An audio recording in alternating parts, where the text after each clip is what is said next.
Salut la team Evolution, j'espère que vous allez toutes et tous bien. Aujourd'hui je te fais une petite vidéo tranquille, je suis sur un séjour via Ferrata aux Dolomites. J'en profite, on est en train de faire la pause, mon groupe est au col, tranquille, je me suis un petit peu éloigné pour être, voilà, pour pas les déranger. Et puis aujourd'hui je vais te parler de comment développer ta richesse. Alors je vais te présenter quelques principes de base.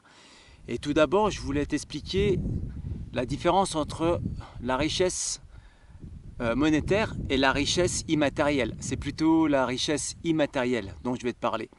Comment la développer? Tout d'abord, il va falloir que tu commences tout simplement à développer tes connaissances. Il faut que tu acquières un maximum de connaissances, pas à pas. Et tout ça, après, mis bout à bout, à force de pratiquer n'importe quoi, par exemple une activité sur le terrain, tu vas acquérir de l'expérience. Et puis, bout à bout, toutes ces choses-là vont t'apporter un équilibre. Et ça, c'est très important. Et tu vas continuer ton petit bonhomme de chemin tout doucement et tu vas être polyvalent. Tu vas devoir jouer un petit peu différents instruments de musique, grosso modo. C'est un peu comme si je prenais par exemple les activités de montagne. Tu vois, tu fais de la rando au début, et puis après, avec l'expérience, tu commences à avoir un petit peu de bouteille, et puis après, tu passes, par exemple, à l'escalade, tout en faisant de la randonnée. Et puis après, tu fais un peu de via ferrata. Et puis après, tu continues, tu vas vers l'alpinisme, etc., etc. Tu vois ce que je veux dire? C'est toujours, bien sûr, des activités que tu aimes faire. Ça reste un point très important. Il faut que tu gardes en mémoire que tu dois avoir une maîtrise des bases fondamentales. Si tu brûles les étapes, si tu commences pas par les bases, tu vas louper en fait le socle du savoir. Et là, après, il te manquera quelque chose. Un jour ou l'autre, sur une rando, sur un trek, il te manquera quelque chose. Tu vois, par exemple, la base de la randonnée, bien sûr, c'est de savoir marcher. Mais c'est aussi de savoir s'orienter. Donc si tu ne fais pas quelques formations en cartographie et orientation, tu n'auras pas cette base qui est très importante pour la suite. Et cette base-là, tu vas la retrouver en fait un petit peu partout. C'est un peu comme quand tu vas escalader sur un site d'escalade. Quand il va falloir y aller, il va falloir prendre un chemin de randonnée. Et il va falloir t'orienter sur ce chemin de randonnée pour arriver sur la bonne voie d'escalade que tu veux pratiquer ce jour-là. Donc tu vois, ça c'est la base. Il va falloir vraiment maîtriser les bases fondamentales. Ensuite, tout ça, ça prend du temps. Il faut un peu de patience. Il faut y aller pas à pas. Et tu vas voir tout doucement, sans souffrance, des petites actions quotidiennes. Tu vois, c'est un peu comme quand tu apprends un instrument de musique. Quand tu apprends un instrument de musique, tu vas jouer de cet instrument à peu près 5 minutes, 10 minutes par jour, au quotidien. Et tout ça, il va falloir que tu le conserves. Et il faut que tu mettes une discipline de faire à respecter ce processus. Le processus est très important. Donc 5 minutes, 10 minutes, 15 minutes d'apprentissage et tu continues, et tu continues, et tu continues. Tu verras qu'à la fin de l'année, je ne dis pas que tu seras virtuose, mais presque, si tu respectes bien ces disciplines, tout en progressant dans ton apprentissage. Si tu restes toujours au même niveau, tu resteras toujours au même niveau. Si tu sors de ta zone de confort et tu apprends quelque chose de supplémentaire qui te fait sortir de ta zone de confort, là tu vas commencer à gravir les échelons. Mais tout ça, ça se fait pas à pas et surtout avec une discipline de fer.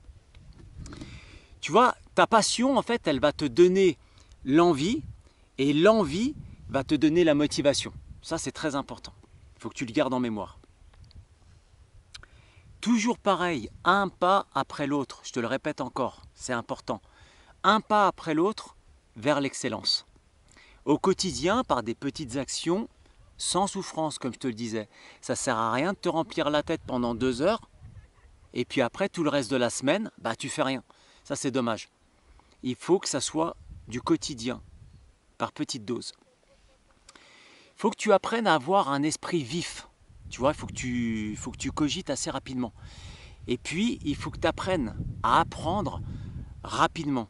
Et il faut que tu réagisses rapidement. Tout ça, ça s'apprend. Mais encore une fois, pas à pas, tout doucement. dis-toi bien une chose, le travail, c'est le succès. Tu vois, il y a beaucoup de chefs d'entreprise, il y a beaucoup de sportifs de haut niveau, il y a beaucoup de personnes qui ont réalisé leurs rêves et qui se mettent d'autres objectifs derrière, tout simplement pourquoi? Parce qu'ils ont travaillé. Ils ont travaillé beaucoup pour arriver à cet objectif-là. Et en fait, rappelle-toi d'une chose, c'est le processus qui est important. L'objectif, tu vas l'atteindre. Mais quand tu vas atteindre cet objectif, ça ne s'arrête pas, la vie, ça ne s'arrête pas. Il faut que tu trouves un autre objectif derrière, tu vois ce que je veux dire? Et le processus va continuer. Donc ce processus est très important. Toujours pareil, il ne faut pas que ce processus te fasse souffrir. C'est hyper important. Il y a aussi quelque chose que je voulais te dire.